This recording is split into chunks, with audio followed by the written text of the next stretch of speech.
وعلیکم السلام ورحمۃ اللہ وبرکاتہ۔ بھائی آپ کا نام کیا ہے اور آپ کہاں پڑھتے ہیں؟ میرا نام محمد بلال ہے اور میں مدرسہ دارالفلاح میں دینی تعلیم حاصل کرتا ہوں۔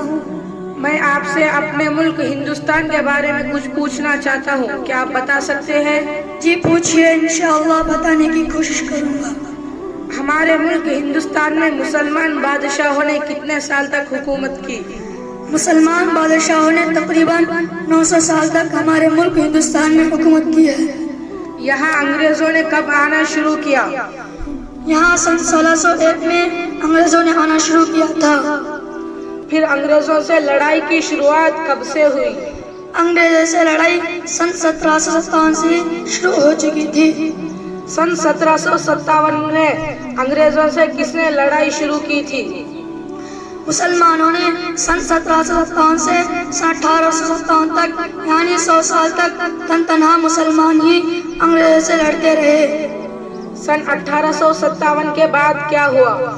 سن 1857 میں جب انگریزوں نے یہاں اپنی حکومت قائم کر لی تھی تب سب کی آنکھ کھلی اور اس وقت ہر مذہب کے ماننے والے بھی انگریزوں سے لڑنے کے لیے اٹھ کھڑے ہوئے اور ہندو مسلم سکھ اور عیسائی سب نے مل کر آزادی کی لڑائی لڑی۔ ہندوستان کے جنگ آزادی میں سب سے زیادہ قربانی کس نے دی؟ ہندوستان کی جنگ آزادی میں سب سے زیادہ قربانیاں مسلمانوں نے دی ہے۔ انگریزوں کے خلاف جہاد کا فتویٰ سب سے پہلے کس نے دیا تھا؟ حضرت مولانا شاہ ولی اللہ محدث دہلوی رحمۃ اللہ کے صاحبزادے حضرت مولانا شاہ عبد العزیز محدث دہلوی رحمۃ اللہ نے سب سے پہلے سن 1803 میں انگریزوں کے خلاف جہاد کا فتویٰ دیا تھا۔ ہندوستان کے جنگ آزادی کے مسلم مجاہدین کے نام بتائیے۔ نواب سراج الدولہ حیدر علی ٹیپو سلطان، مولانا شاہ ولی اللہ محدث دہلوی، مولانا شاہ عبد العزیز محدث دہلوی، مولانا سید احمد شہید بریلوی، مولانا شاہ اسماعیل شہید دہلوی، مولانا احمد اللہ شاہ مدراسی، مولانا رحمت اللہ کیرانوی، مولانا رشید احمد گنگوئی، مولانا قاسم نانوتوی، مولانا حفظ الرحمان شہید دہلوی، مولانا حفظ الرحمان سیوہاروی، مولانا حسن موہانی، شیخ الہند مولانا محمود حسن دیوبندی، شیخ الاسلام مولانا حسین احمد مدنی، مولانا ابوالکلام آزاد اور ان کے علاوہ لاکھوں مسلمان اور علماء کرام نے انگریزوں سے لڑی جانے والی جنگ آزادی میں شرکت کی۔ نہ جانے کتنوں کو پھانسی کے پھندے پر لٹکایا گیا، نہ جانے کتنوں کو گولیوں سے بھون دیا گیا، نہ جانے کتنوں کو جیلوں کے سلاخوں پر ڈال دیا گیا، مگر مجاہدین آزادی کی ہمت نہیں ہاری، انگریزوں سے لڑائی جاری رکھی۔ آخرکار انگریزوں کو ہندوستان چھوڑ کر بھاگنا ہی پڑا۔ دوسرے ہندوستانی مجاہدین کے بھی کچھ نام بتائیے۔ لال بہادر شاستری، جواہر لال نہرو، لالا راجپت رائے، چندر شیکھر آزاد، سبھاش چندر بوس، بھگت سنگھ، ڈاکٹر بھیم راؤ امبیڈکر، مہاتما گاندھی، سردار ولبھ بھائی پٹیل، ڈاکٹر راجندر پرساد، شہید ادھم سنگھ پرساد بسمل، رانی لکشمی بائی اور اس کے علاوہ اور بہت سارے نام شامل ہیں۔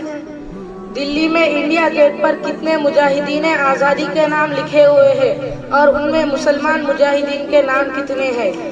دلی میں انڈیا گیٹ پر 55,300 مجاہدین آزادی کے نام لکھے ہوئے ہیں، ان میں سے 61,945 مجاہدین آزادی مسلمان ہیں، یعنی انگریزوں سے لڑنے والے اور قربانیاں پیش کرنے والوں میں 65% مسلمان مجاہدین آزادی شامل ہیں۔ ہمارا ملک انگریزوں کے چنگل سے کب آزاد ہوا؟ ہمارا ملک ہندوستان تقریباً 190 سال کی لمبی لڑائی کے بعد 15 اگست سن 1947 کو انگریزوں کی غلامی سے آزاد ہوا۔ 15 اگست کو کون سا دن کہا جاتا ہے؟ 15 اگست کو یوم آزادی کہا جاتا ہے۔ ہندوستان کے آزاد ہونے کے بعد یہاں کا بنایا ہوا قانون کب لاگو کیا گیا؟ ہندوستان کے آزاد ہونے کے بعد یہاں کا بنایا ہوا قانون آج کا ہی دن 26 جنوری سن 1950 کو لاگو کیا گیا۔ 26 جنوری کو کون سا دن کہا جاتا ہے؟ 26 جنوری کو یوم جمہوریہ کہا جاتا ہے۔ ہر سال 26 جنوری اور 15 اگست کو ہندوستان کے وزیر اعظم کہاں سے خطاب کرتے ہیں؟ ہر سال یوم آزادی اور یوم جمہوریہ کے موقع پر ہندوستان کے وزیر اعظم دلی میں مغل بادشاہ شاہجہاں کے بنائے ہوئے لال قلعے سے خطاب کرتے ہیں۔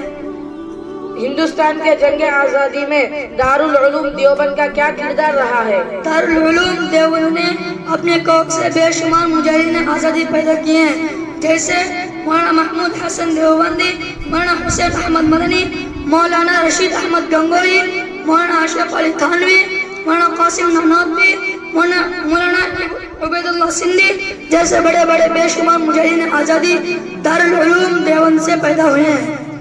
بھائی آپ کا بہت بہت شکریہ، آپ نے بڑی اہم معلومات سے نوازا۔ اب میں چلتا ہوں۔ السلام علیکم ورحمۃ اللہ وبرکاتہ۔ ٹھیک ہے، وعلیکم السلام ورحمۃ اللہ وبرکاتہ۔